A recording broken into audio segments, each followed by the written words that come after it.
Hello বন্ধুরা, welcome to my channel adventures with Anita ji. কোথায় এলাম বলছি, তার আগে একটা লাইক, শেয়ার, কমেন্ট এবং সাবস্ক্রাইব হয়ে যাক বন্ধুরা।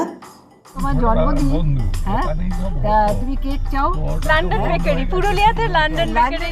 চলো let's go and explore. Panchayat পাহাড়ের পাদদেশে অবস্থিত এই ভগ্নাবশেষ হচ্ছে গড় পঞ্চকোট রাজাদের রাজপ্রাসাদ।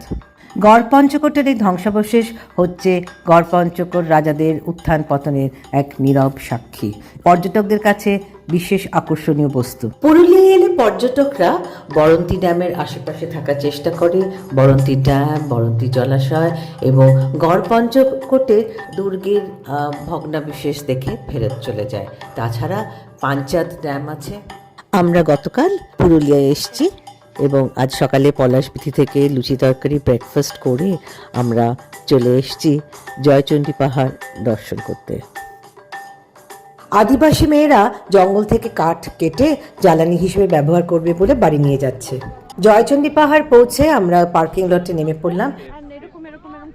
30 টাকা দিয়ে এই পলাশের মালাটি কিনলাম এই আদিবাসী ছেলেটির কাছ থেকে। ওই দূরে দেখা যাচ্ছে জয়চণ্ডী পাহাড়, সেখানে ওঠার ইচ্ছা আছে। সকালবেলা যতই ঠান্ডা থাকুক না কেন, এখন সূর্য উঠে গেছে, বেশ গরম। আমার হ্যাটটা এবার কাজে লাগলো। জয়চণ্ডী পাহাড়ের চূড়ায় পৌঁছাতে 480 কিংবা 500টা স্টেপস আছে। আর এখানে জয়চণ্ডী পাহাড়ের চূড়ায় মা চণ্ডীর একটি মন্দির আছে, আর তার পাশে বজরংবলীরও মন্দির আছে। এই দুই মন্দিরেই নিয়মিত পুজো হয়। পাহাড়ের উপরে ওই দূরে আমাদের পার্কিং লটটা দেখা যাচ্ছে এবং তার পাশে একটি জলাশয়, এবং এটা একটা 360 degrees views from where we are standing. Satyajit রায়ের ফেমাস মুভি হীরক রাজার দেশ কিছুটা শুটিং এই পাহাড়েই হয়েছিল।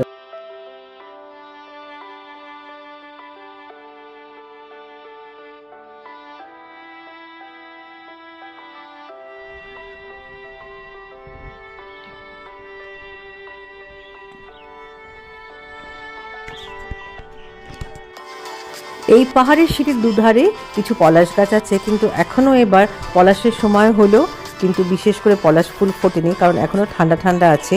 সেরকম পলাশ ফোটার মতন তাপমাত্রা নেই। গলায় পলাশের মালা আর এই কড়া রোদে হেঁটে ভীষণ গরম লেগে গেছে, তাই নেমে অনেক দোকানপাট ছিল, সেখানে যেমনি শরবত বিক্রি হচ্ছে তেমনি ভাত, মুরগির মাংস, ঝোল, ডিমের ঝোল ইত্যাদি বিক্রি হচ্ছিল। পর্যটকরা মধ্যাহ্নভোজটি এখানেই সেরে ফেলতে পারে। আমাদের নেক্সট ডেস্টিনেশন হলো এই গড় পঞ্চকোটের যেটা প্যালেস, যেটা এখান থেকে কাশীপুরে স্থানান্তরিত হয়েছিল, সেটা দেখতে যাওয়া। গড় পঞ্চকোট রাজবংশ একটি প্রাচীন রাজবংশ। 80 খ্রিস্টাব্দে দামোদর শেখর পঞ্চকোট রাজবংশ প্রতিষ্ঠা করেন এবং 1750-এর দশকে মারাঠা বা বর্গী আক্রমণের ফলে গড় পঞ্চকোটের বিশাল প্রাসাদ ধ্বংসস্তূপে পরিণত হয় এবং আক্রমণের সময় বহু রানী কুয়োতে ঝাঁপ দিয়ে আত্মঘাতী হন, যা রানীমহল নামে পরিচিত। তখন এনারা স্থানান্তরিত হয়ে পুরুলিয়ার কাশীপুর অঞ্চলে এসে রাজপ্রাসাদ তৈরি করেন। দ্বারকেশ্বর নদীর তীরে কাশীপুরটি তাদের নতুন রাজধানী হয়ে ওঠে। এই প্রাসাদের উল্টো দিকেই একটি পঞ্চকোট রাজভোগিনী নিবেদিতা বিদ্যাপীঠ অবস্থিত। আমরা যে সময় গিয়েছিলাম দেখলাম মেরামত চলছে। আসলে এই প্রাসাদের কিছু অংশ নষ্ট হয়ে গেছে, তারই মেরামত চলছে। পুরুলিয়ায় পঞ্চকোট রাজপরিবারের নির্মিত কাশীপুরে অবস্থিত রাজরাজেশ্বরী মাতা মন্দির, এটি পঞ্চকোট রাজপরিবারের কুলদেবী। প্রায় 2000 বছরের প্রাচীন এই মন্দিরে মা দুর্গা চতুর্ভুজা এবং অষ্টধাতুর তৈরি। এখানে রাজরাজেশ্বরী পদ্মফুলের উপর উপবিষ্ট। বহু শতাব্দী ধরে চলে আসা এই পুজোয় আজও আগের মতোই বলি এবং আরতি সহকারে প্রাচীন রীতিনীতি মেনে দেবীর আরাধনা করা হয়। এটি পুরুলিয়ার অন্যতম প্রধান পর্যটন এবং ঐতিহাসিক স্থান। এখানে এখনো খুব ধুমধাম সহকারে দুর্গাপূজা হয় এবং অনেকদিন ধরে এখানে মানুষের ভিড় হয়। নানান অঞ্চল থেকে মানুষ এই দুর্গাপুজোয় পার্টিসিপেট করতে আসে। রঙ্গনের ঝাড়।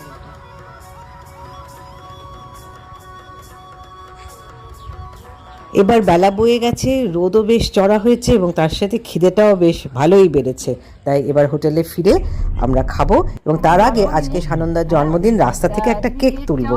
লন্ডন বেকারি, পুরুলিয়াতে লন্ডন বেকারি। চলো লেটস গো এন্ড এক্সপ্লোর।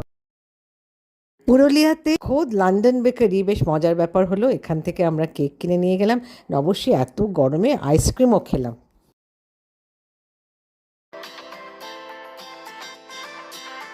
হাতে আর সময় নেই, কাল সকালেই আবার ফিরে যেতে হবে কলকাতায়, তাই কোনো রকমভাবে হোটেলে ফিরে খেয়ে আমরা চললাম বরন্তিতে সানসেট দেখব বলে।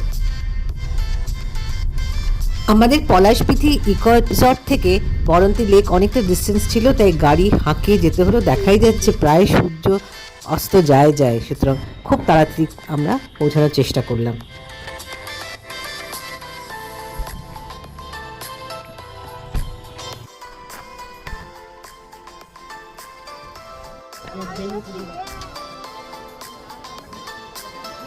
মানে পুরীর সমুদ্রে এসছি না কোথায় এসছি বোঝা মুশকিল। এত মানুষের ঢল, টুরিস্টের ঢল। আজ শনিবার, শনি রোববার থাকবে বলে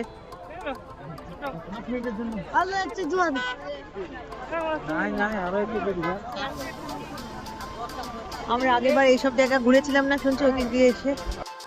এই মহিলাকে খুব পছন্দ হয়েছে আমার, সারা অঙ্গে হলুদ, যেন হলুদ পলাশ, এবং তার মাথার পেছনে খোপাটাও খুব ভালো লাগলো, হলুদ মালা, হলুদ শাড়ি, একদম বাসন্তিকা।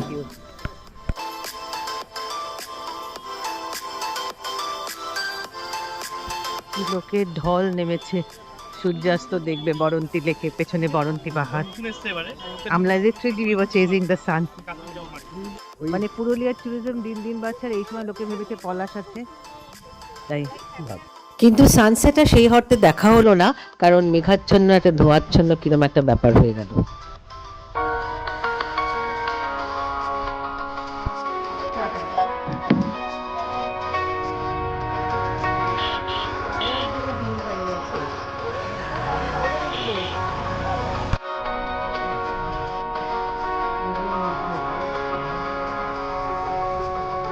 এই যে হারিয়ে গেল।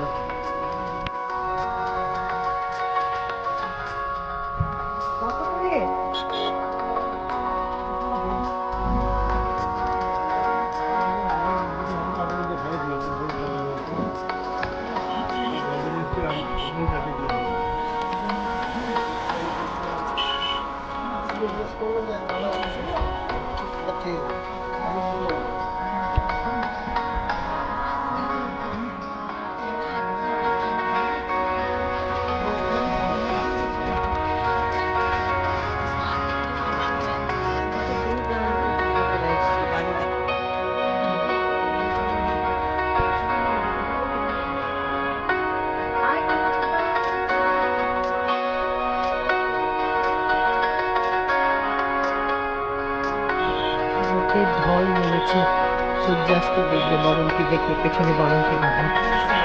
আমরা literally we were chasing the sun.